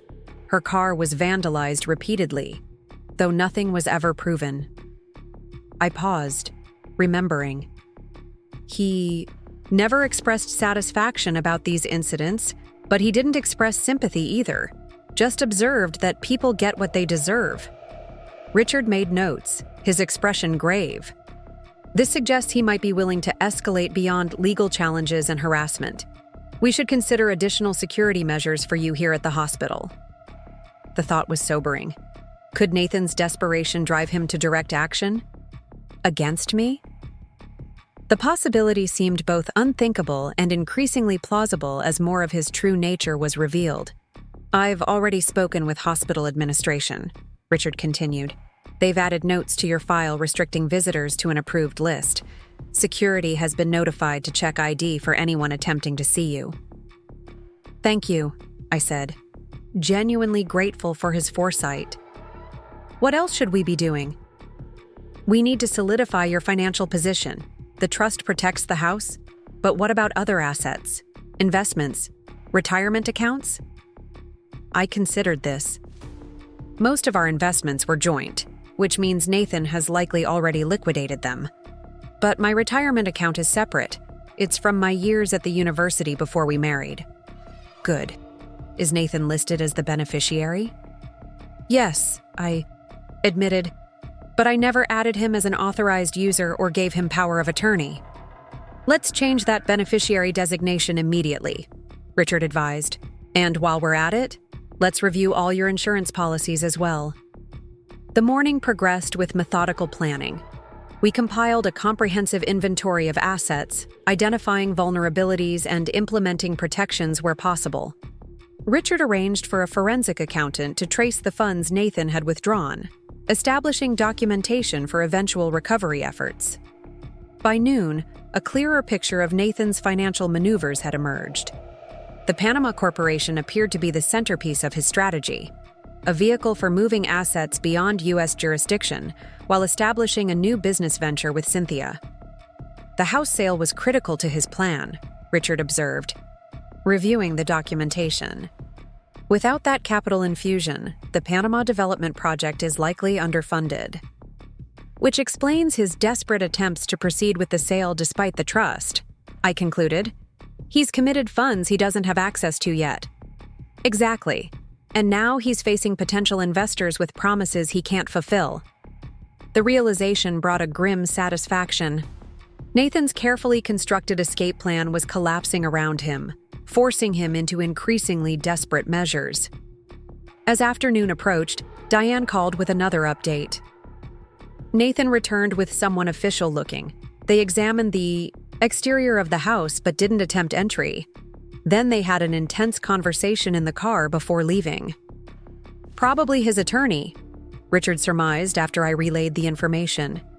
Discussing options for challenging the trust or the restraining order. Will they succeed? I asked, anxiety creeping into my voice despite my efforts to remain calm. It's unlikely. The trust was properly established and recorded. The restraining order is based on well-documented financial exploitation during your incapacitation. Richard's confidence was reassuring. But Nathan doesn't strike me as someone who accepts defeat easily. We should prepare for a prolonged battle. A prolonged battle. The phrase conjured images of medieval sieges, armies encamped around fortress walls, waiting for resources or resolved to fail. In this case, the fortress was my house, my financial independence, my very autonomy, all under assault from the bee, man who had once vowed to cherish and protect me. I can't remain in this hospital bed indefinitely, I said, determination hardening my voice. We need to accelerate my discharge planning. Is that medically advisable? Richard asked, concerned. I'll discuss it with Dr. Chen, but continuing my recovery while actively defending myself would be better than remaining here, vulnerable and limited. Richard nodded thoughtfully. Where would you go? Not the house. It's too contentious right now, and your mobility is still limited. I have options, I replied, already formulating plans. Friends, extended family. The important thing is regaining some agency, some freedom of movement and action. My thoughts were interrupted by a text from the security company. Alert, window. Glass break detected at rear of property. Police responding. Nathan was making his move. The alert about the broken window galvanized me into action. My phone lit up with a flurry of notifications. From the security company. From Diane, who reported seeing a dark figure moving inside my home. From Philip, who had received the automated alert. Despite my injured state, adrenaline cleared my mind with crystalline precision. We need to document everything, Richard said, already dialing the police department. This strengthens our case considerably. While Richard spoke with the authorities, I called the security company and requested all footage be preserved and time-stamped. The operator confirmed that cameras had captured clear images of Nathan breaking the kitchen window and entering the property. The police are en route, the security representative assured me. We've informed them of the restraining order violation. They've escalated the response priority. A strange calm settled over me as events unfolded. Nathan's increasing desperation was playing directly into our legal strategy. Each violation, each escalation, solidified the narrative of his exploitation and disregard for legal boundaries. Detective Ramirez called 15 minutes later. Mrs. Mitchell, we've apprehended your husband at the property, he reported, his voice professionally neutral. He claims he was retrieving personal belongings, but given the restraining order and the manner of entry, we've taken him into custody. What happens now? I asked, my voice steadier than I expected. He'll be processed on charges of breaking and entering, violation of a restraining order, and possible attempted theft depending on what was found in his possession. The prosecutor will determine final charges. Ramirez paused.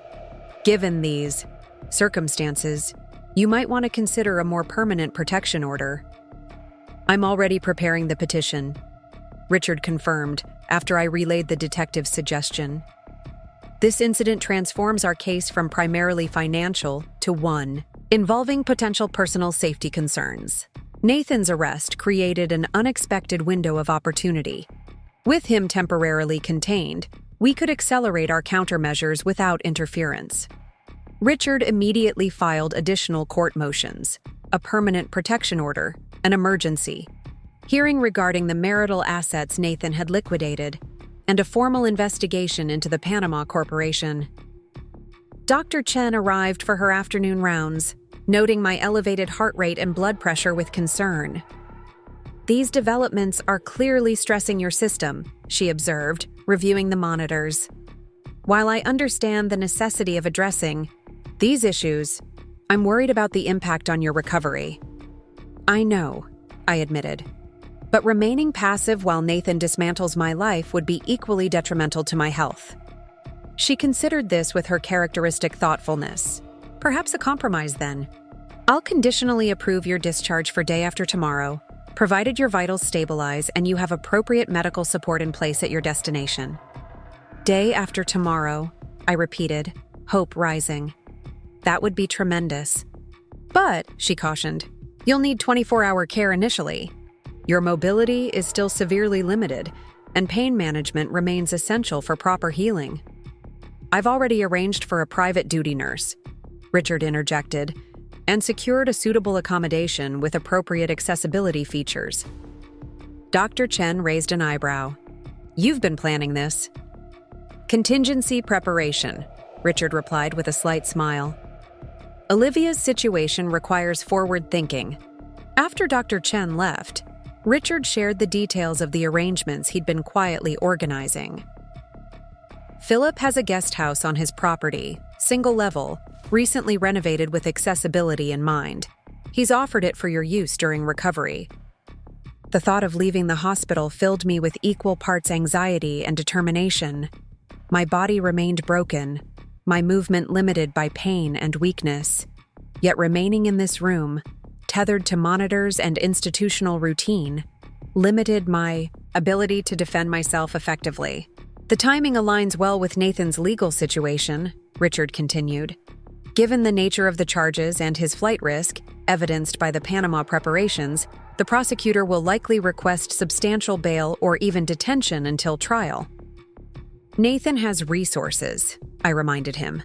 "Connections. The money he's taken from our accounts." "True, but breaking into a property under a court-ordered protection with police documentation significantly complicates his position." Richard's expression was grimly satisfied. "At minimum, it buys us time to solidify your situation." The remainder of the day unfolded with methodical planning. Maria helped me begin packing my personal belongings in preparation for discharge. Philip coordinated with hospital administration regarding the transfer of medical equipment to the guest house. Diane and her husband continued their surveillance of my home, reporting that police had secured the broken window and maintained a presence at the property. By evening, a clearer picture of Nathan's legal situation emerged. He had been formally charged with breaking and entering, violation of a restraining order, and attempted theft based on valuables found in his possession when apprehended. The prosecutor, citing the Panama Corporation and emptied accounts as evidence of flight risk, had requested he be held without bail pending a hearing. "His attorney is fighting it, of course," Richard informed me during his evening update. "But the judge has ordered him held at least until tomorrow's bail hearing. We'll have representation there to argue for continued detention." "And Cynthia?" I asked, wondering about Nathan's accomplice and apparent paramour. "No charges yet, but Detective Ramirez is investigating her role in removing items from the house. If they can establish that she knew about the restraining order, she could face accessory charges." As night fell, I reviewed our progress. In just 2 days, we had transformed my position from vulnerable victim to active defendant of my interests. Nathan's freedom was temporarily restricted, legal protections surrounded my property and finances, and a network of allies stood ready to support my recovery and ongoing legal battle. Yet, questions remained. How much of our joint assets had Nathan already transferred beyond reach? What would he do once released, with his primary plans thwarted? And most troublingly, if he had indeed been involved in orchestrating my accident, what other measures might he contemplate when truly desperate? Despite these concerns, exhaustion eventually claimed me. My last conscious thought was of the house, not as property to be defended, but as the home my grandparents had created, where I had formed my earliest memories of security and belonging. Nathan had viewed it solely as an asset to be liquidated. That fundamental disconnect perhaps explained more about our failed marriage than any other factor. Morning brought news that momentarily stalled our momentum. Nathan had been released on bail, lower than requested by the prosecution, but with conditions including surrender of his passport, electronic monitoring, and explicit prohibitions against approaching either me or the house. His attorney argued successfully that as a respected financial professional with community ties, he wasn't a flight risk, Richard explained, his frustration evident, despite our evidence about the Panama Corporation. So he's free, I said, processing this setback. With significant restrictions, Richard emphasized. The electronic monitoring is particularly important. Any approach to the hospital or the house will immediately trigger alerts. This development necessitated adjustments to our planning. Richard accelerated the discharge arrangements, coordinating with Dr. Chen to potentially move up my release by 24 hours. Philip enhanced security at the guest house, installing additional cameras and arranging for regular patrols by a private security service. Detective Ramirez called mid-morning with an unexpected update. Mrs. Mitchell, we've been reviewing the security footage from your home in detail, and something significant has emerged. During the break-in, your husband appeared to be searching, very specifically for documents. He went directly to your home office, bypassing valuables in other rooms. This aligned with my earlier suspicions. He was looking for the trust documents, I surmised, or evidence of other protective measures I might have taken. That's our assessment as well, Ramirez confirmed, which suggests he may make additional attempts to access information about your financial arrangements. You should secure any documentation, physical or digital, that might remain accessible to him. This warning prompted a flurry of activity. Richard contacted my bank, investment firms, and insurance companies, establishing verbal passwords for all accounts in addition to the existing security measures. I changed passwords on all digital accounts, enabling two-factor authentication where available. Philip arranged for a cybersecurity specialist to review my online presence and shore up any vulnerabilities. By afternoon, Nathan made his first counter-move. His attorney filed an emergency petition challenging the validity of the Olivia Mitchell Family Trust, claiming it had been established under duress and without proper legal counsel. A desperate tactic, Richard observed after reviewing the filing. They have no evidence of duress, and we have clear documentation that you consulted with Rebecca Goldstein throughout the trust creation process. Will it delay the proceedings? I asked, concerned that even a temporary victory for Nathan could create openings for further exploitation. Possibly, but we're prepared for that. I've already contacted Rebecca to provide affidavits regarding her work with you. And the timing works against them. The trust was established 6 months ago, with no challenges or concerns raised until after you discovered Nathan's activities during your hospitalization. As the legal maneuvers continued, my physical recovery progressed steadily. Physical therapy sessions, though painful, increased my mobility incrementally. Dr. Chen adjusted my medication regimen to enhance clarity while maintaining pain control. By late afternoon, she officially approved my discharge for the following morning.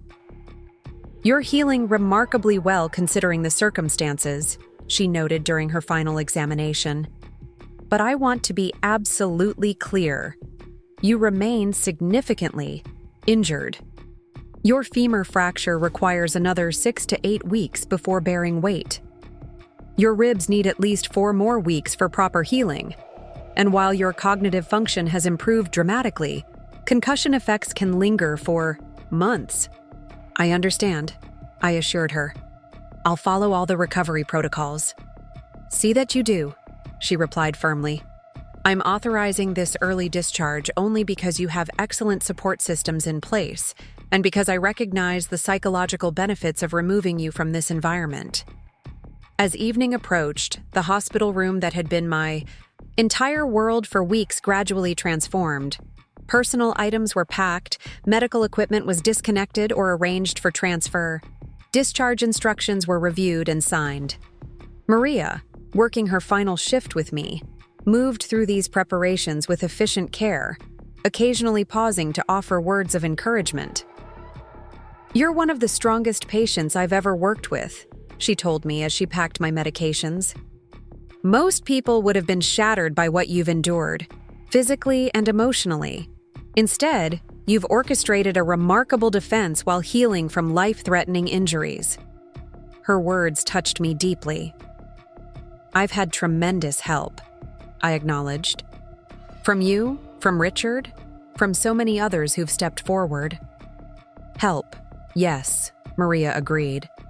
"But the courage and clarity? That's all you, Olivia." As night settled over Pine Ridge Medical Center, Richard arrived with final updates before tomorrow's transition. "Nathan's made another move," he announced without preamble. "He's filed for divorce, citing irreconcilable differences." Though expected, the news still landed with visceral impact.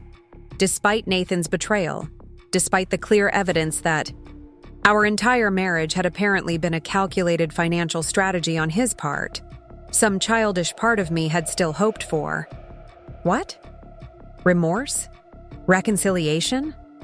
The admission that at least some portion of our 9 years together had held genuine emotion? "The timing is strategic," Richard continued, misinterpreting my silence as confusion. "Filing now allows him to potentially claim that the trust creation was in anticipation of divorce, which could subject it to different legal standards. Will that work?" I asked, forcing myself back to practical matters.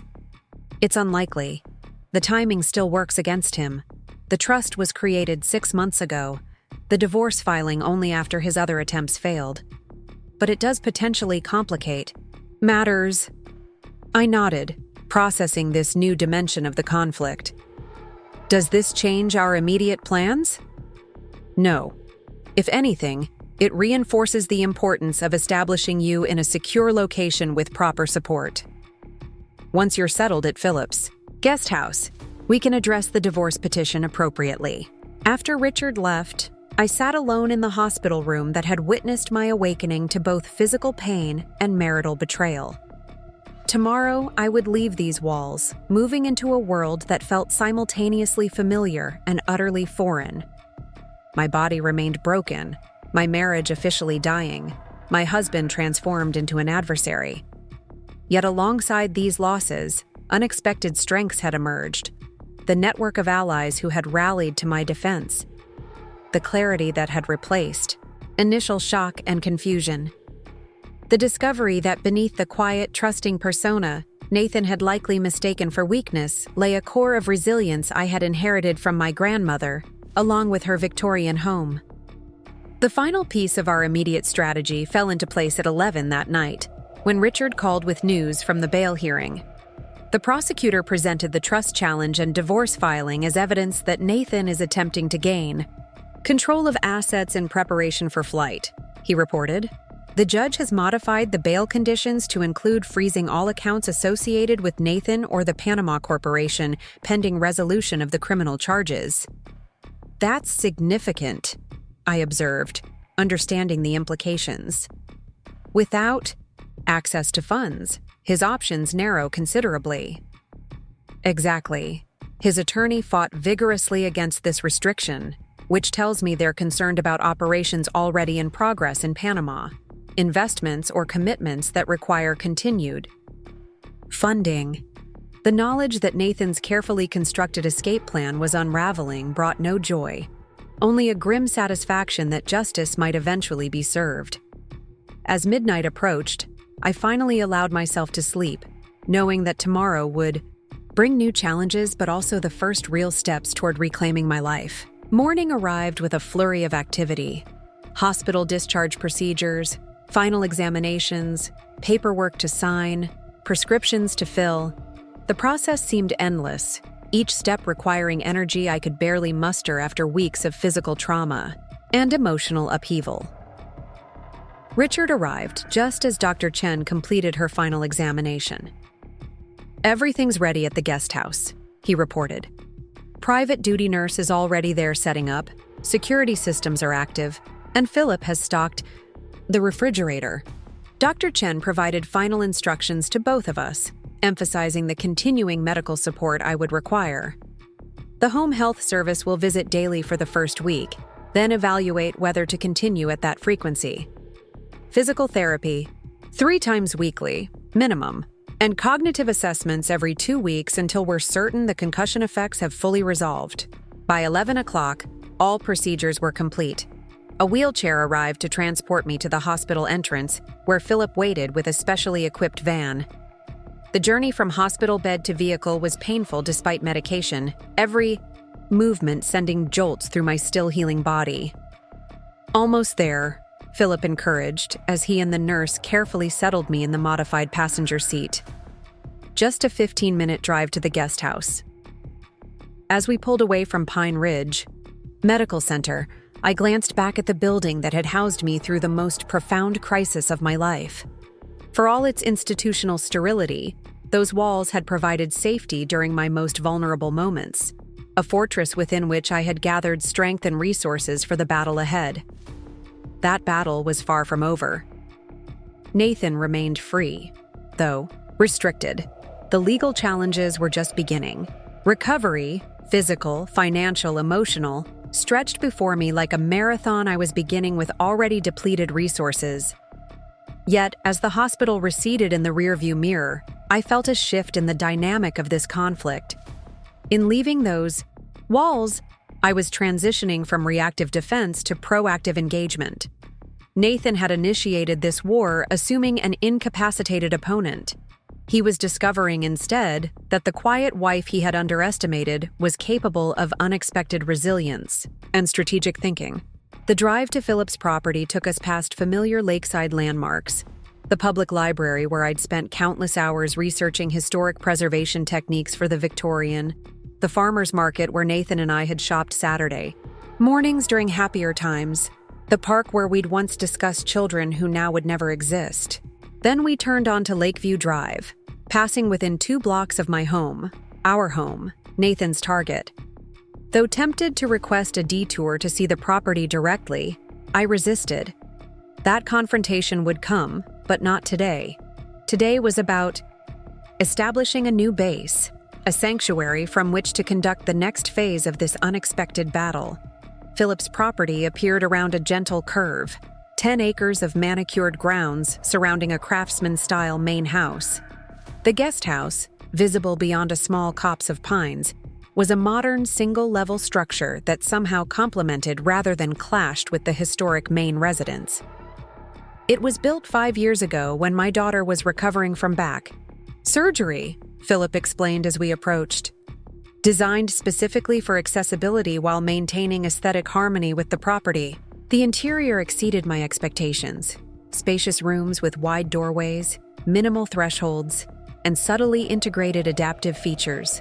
The furnishings balanced comfort with practicality for someone with limited mobility. Large windows overlooked a Japanese-inspired garden, filling the space with natural light and a sense of tranquility that had been entirely absent in the hospital environment. "This is magnificent, Philip," I said, genuinely moved by the thoughtfulness evident in every detail. "I don't know how to thank you." "By focusing on your recovery," he replied simply. "Evelyn and I are delighted to have you here, however long you need." The nurse, Jennifer, had already arranged the medical equipment with professional efficiency. A hospital-grade bed occupied one corner of the bedroom, positioned to allow both privacy and easy access. Mobility aids, wheelchair, walker, crutches, for later stages, were strategically placed throughout the space. Medications were organized in a locked cabinet, with detailed schedules posted nearby. "Dr. Chen sent comprehensive instructions," Jennifer explained as she helped me transfer from the wheelchair to a comfortable recliner. "We'll be monitoring your vitals regularly, managing pain control, and coordinating with the physical therapy team." As Philip and Jennifer continued their tour of the accommodations, Richard pulled me aside with an update too sensitive for open discussion.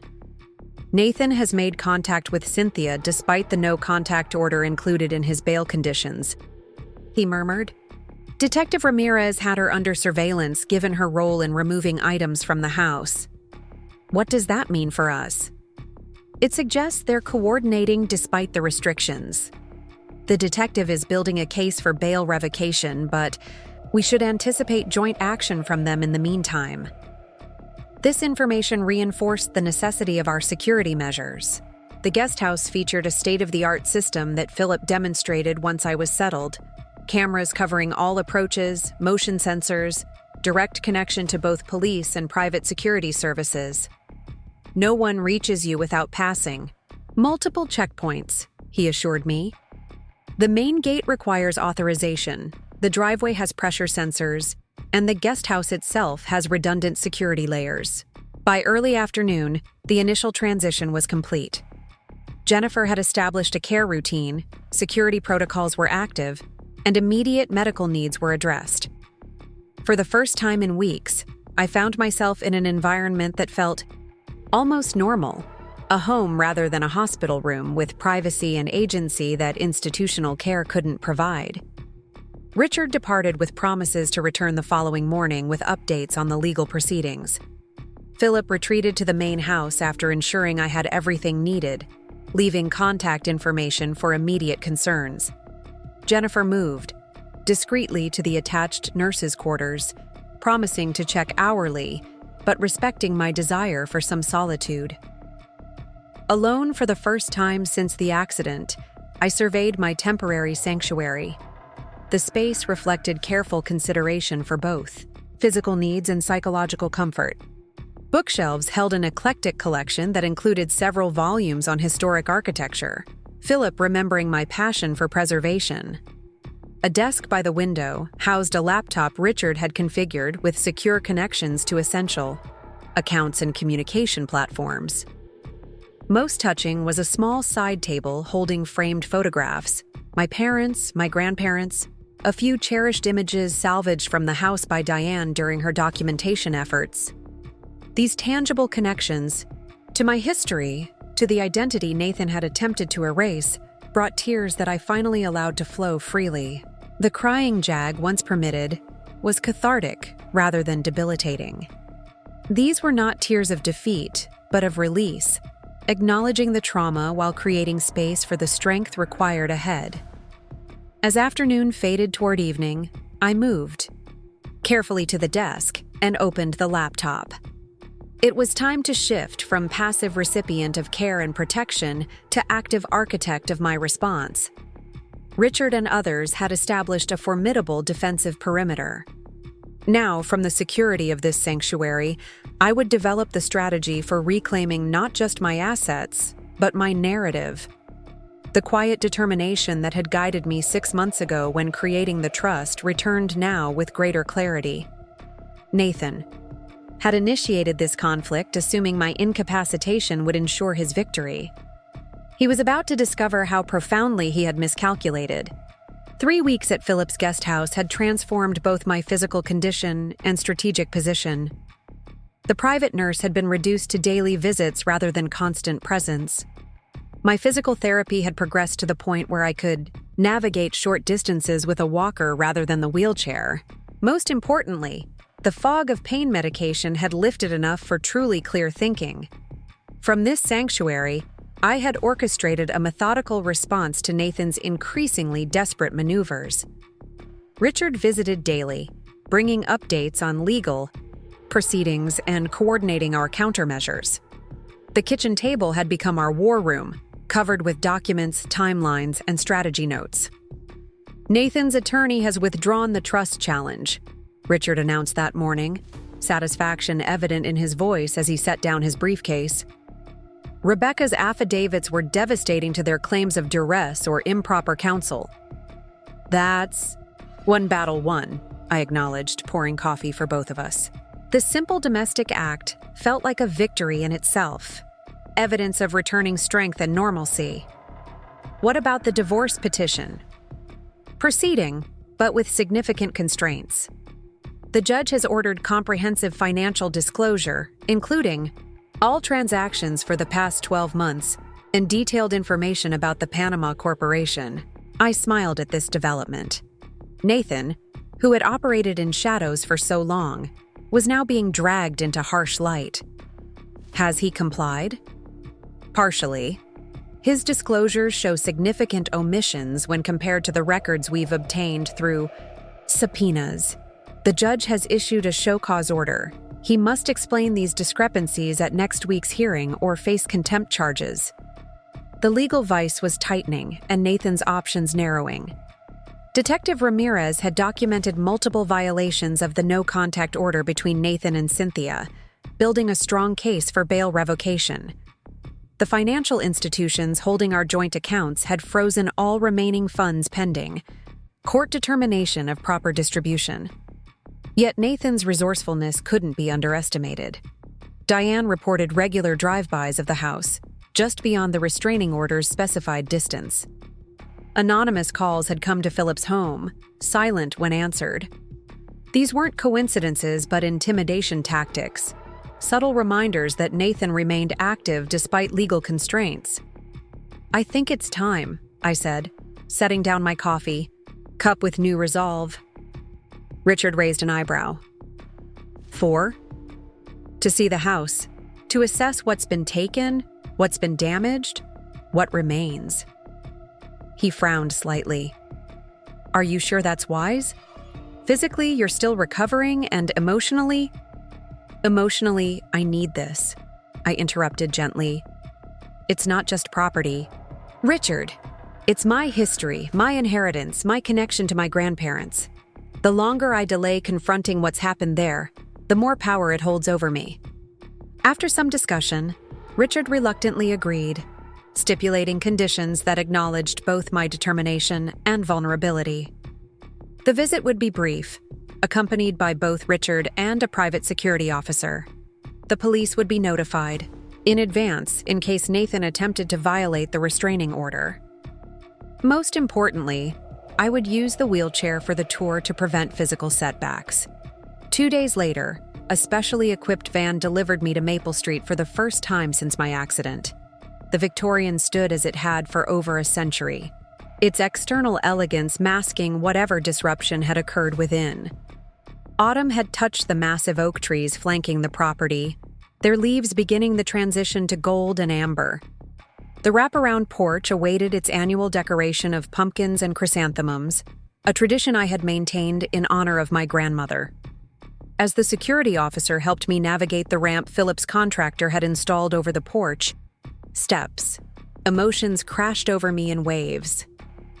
This threshold represented so much, the boundary between past and future, between the marriage I had believed in and the betrayal that had shattered that belief. Between the woman who had trusted Nathan, implicitly, and the one who now orchestrated a multifaceted legal strategy against him. The house's interior confirmed our worst assumptions. Many rooms had been partially stripped, furniture missing, artwork removed from walls, cabinets emptied of valuables.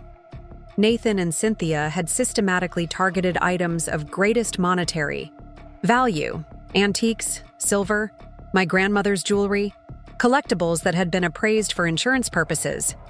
Yet, in their haste and focus on financial gain, they had overlooked items of greatest personal significance.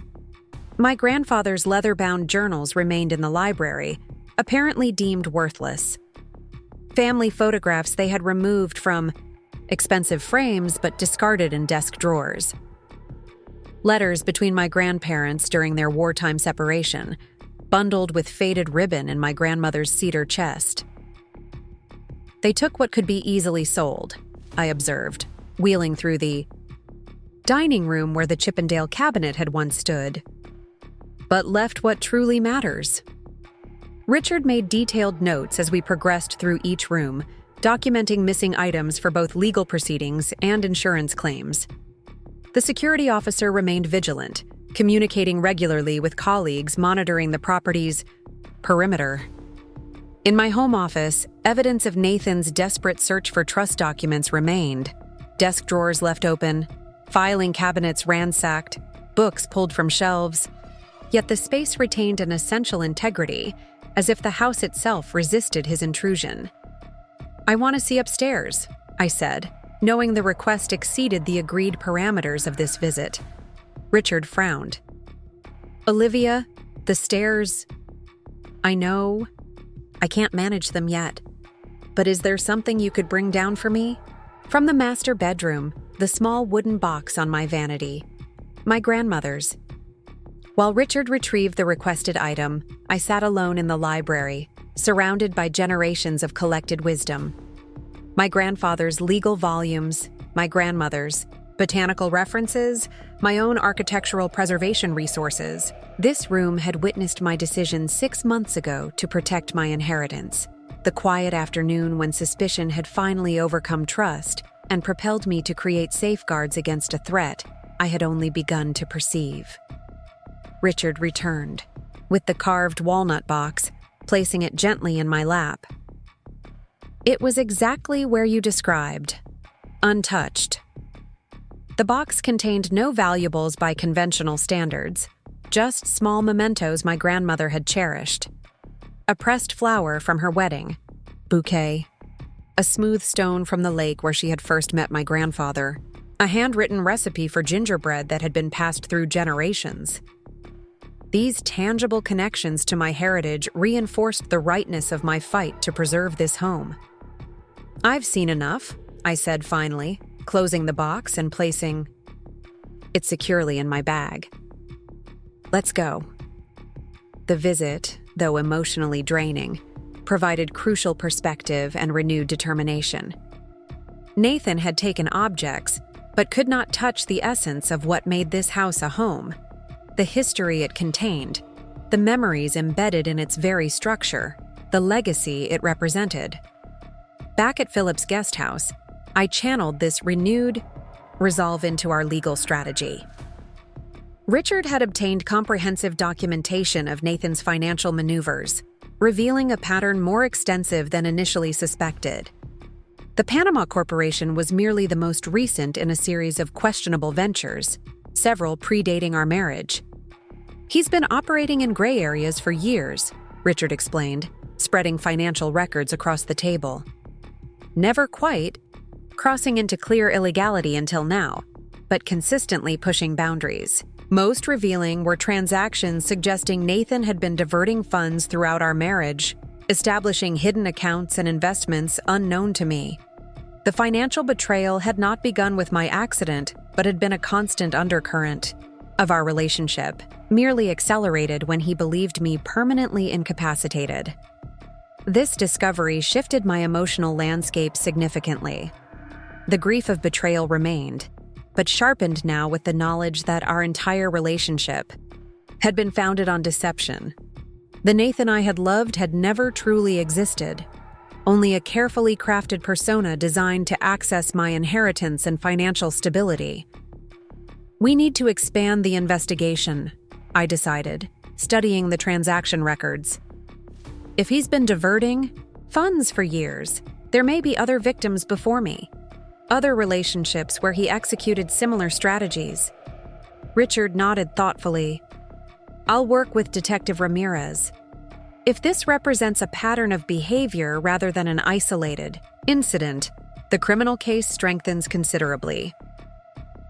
A week later, this approach bore unexpected fruit. Detective Ramirez uncovered 2 previous relationships with disturbing parallels to my situation. Women with significant assets who had become financially entangled with Nathan, suffering mysterious accidents followed by asset depletion. Neither had resulted in criminal charges, but both women provided statements describing manipulative behaviors and financial exploitation consistent with my experience. "They're willing to testify if needed," Ramirez informed us during a conference call. "Their statements establish a pattern that significantly strengthens the prosecution's case." The walls were closing in on Nathan from multiple directions. His attorney had approached Richard with tentative settlement discussions, suggesting Nathan might be willing to relinquish claims to the house and remaining joint assets in exchange for dropping criminal charges. "It's a non-starter," Richard assured me after reporting this overture. The prosecutor won't abandon the criminal case regardless of civil settlements. And given what we now know about previous victims, allowing Nathan to escape accountability would leave others vulnerable in the future. I agreed wholeheartedly. This had evolved beyond protecting my own interests to ensuring Nathan faced appropriate consequences for what appeared to be a long-standing pattern of predatory behavior. As my physical recovery progressed, I began spending more time at the house, initially for short visits focused on documentation and restoration planning, gradually extending to longer stays as mobility improved. Philip's contractor had installed temporary modifications, a stair lift, bathroom grab bars, widened doorways, making the space accessible despite my continuing limitations. Each visit strengthened my connection to the property and clarified my vision for its future. The rooms Nathan and Cynthia had stripped provided opportunities for thoughtful restoration rather than mere replacement. Spaces that had reflected compromise between my preservation instincts and Nathan's modernist preferences could now be reimagined according to the house's original character and my own aesthetic. 6 weeks after my discharge from the hospital, I was strong enough to spend my first night back in the house. Security remained a priority. The system Philip had installed had been expanded, with monitoring services continuing indefinitely. Richard had arranged for a home health aide to stay initially, ensuring medical support remained available during this transition. That first evening in my reclaimed space marked a profound milestone. Sitting on the porch as sunset painted the neighborhood in amber light, I experienced not just a return but a resurrection, both of the home and myself. The house, like its owner, had been violated but not destroyed, wounded but not defeated. The legal proceedings continued their methodical progress. Nathan had been remanded to custody after multiple bail violations, ensuring he remained contained during the parallel criminal and civil proceedings. The divorce process advanced, with financial discovery revealing the full extent of his machinations and strengthening my position regarding asset division. My parents, returned from their cruise and fully briefed on the situation, had rallied, with characteristic support. My father, initially devastated by Nathan's betrayal, channeled his protective instincts into practical assistance, coordinating with insurance companies, arranging for security enhancements, researching additional legal protections. My mother focused on emotional support, spending weeks at the house helping restore order and providing the nurturing presence I needed during continuing recovery. "We should have seen through him," my father lamented one evening as we sorted through documents in the library. "All those years, and we never suspected." "Neither did I reminded him gently. Nathan was exceptionally skilled at presenting exactly what people expected to see. 3 months after reclaiming the house, I faced another significant decision point. My physical recovery had progressed remarkably, with only a slight limp remaining as evidence of the shattered femur. The legal battles had largely resolved in my favor. The trust protecting the house had been fully validated. The divorce settlement had recovered most of the diverted assets, and Nathan awaited sentencing on multiple criminal charges. The question now was what came next. Return to my previous career in historic preservation consulting? Sell the house despite successful defense of it, given the painful associations now embedded in its walls? Retreat from Lakeside entirely, establishing a fresh start elsewhere? The answer emerged not through analysis, but through unexpected opportunity. Rebecca called one afternoon with a proposal that crystallized the path forward. "I've been approached by several colleagues about your case," she explained. "There's significant interest in how you protected your assets through the trust and other legal mechanisms. They're wondering if you'd consider consulting with their clients, particularly women with significant assets who need guidance on protective strategies." The concept resonated immediately. My grandmother had protected her legacy through careful planning, enabling me to inherit the Victorian free of encumbrances. I had protected that inheritance through the trust established during that moment of clarity 6 months before the accident. Now I could help others implement similar protections before crisis struck. It's not just about legal structures, I mused, the vision expanding rapidly. It's about financial literacy, recognizing warning signs, understanding vulnerabilities. Exactly, Rebecca agreed enthusiastically. Your background in preservation consulting translates beautifully. You understand how to protect valuable assets for future generations. This just applies that expertise in a different context. Within weeks, this seed had grown into Mitchell Legacy Consulting, a firm specializing in asset protection strategies for vulnerable individuals, particularly women with significant inheritances or personal wealth. The Victorian's carriage house, previously used for storage, was converted into office space accessible for clients with varied mobility needs. Richard joined as legal counsel, bringing his expertise in trusts, estate planning, and protective legal structures. Diane, whose banking background complemented my preservation experience, came aboard to address financial literacy components. Even Maria, whose nursing career had sparked her interest in protecting vulnerable individuals, joined part-time to develop resources specifically for those facing health challenges that might expose them to exploitation. The first clients arrived, tentatively, often referred by attorneys or financial advisors who recognized their vulnerability to situations similar to mine. Some came following divorce, inheritance, or other life transitions that had left them with significant assets but limited experience managing them. Others sought proactive protection, recognizing potential threats within existing relationships or family dynamics. Each client received personalized guidance, not just legal and financial structures, but strategies tailored to their specific circumstances and potential vulnerabilities. The Victorian, once targeted for its monetary value, became a sanctuary, where others learned to protect what they valued most. 6 months after launching Mitchell Legacy Consulting, I stood on the wraparound porch watching autumn leaves drift across the lawn. The house had been fully restored, its rooms reflecting both historical authenticity and my personal vision. Security systems remained in place, unobtrusive but effective, a prudent precaution given Nathan would eventually complete his sentence and return to society. Yet the house no longer represented trauma or battle. Instead, it had transformed into a symbol of resilience and purpose, a legacy preserved not just through legal mechanisms, but through the sharing of knowledge that empowered others. As twilight descended over Maple Street, I traced my fingers along the porch railing my grandfather had crafted decades earlier. The wood remained solid, weathered but enduring, much like the woman who now solely owned the deed to this Victorian home.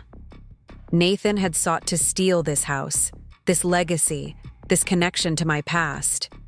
In doing so, he had inadvertently revealed my capacity for protection, recovery, and renewal. The quiet, trusting wife he had married had emerged from trauma as someone entirely different, someone stronger, wiser, and dedicated to ensuring others never experienced similar betrayal. The Victorian stood as testament to this transformation, its deed secure in the trust bearing my name, its rooms now filled with purpose beyond mere habitation, its future ensured through the same careful stewardship that had preserved it for generations. As darkness fell, I turned toward the warm light spilling from windows that had witnessed both betrayal and resurrection.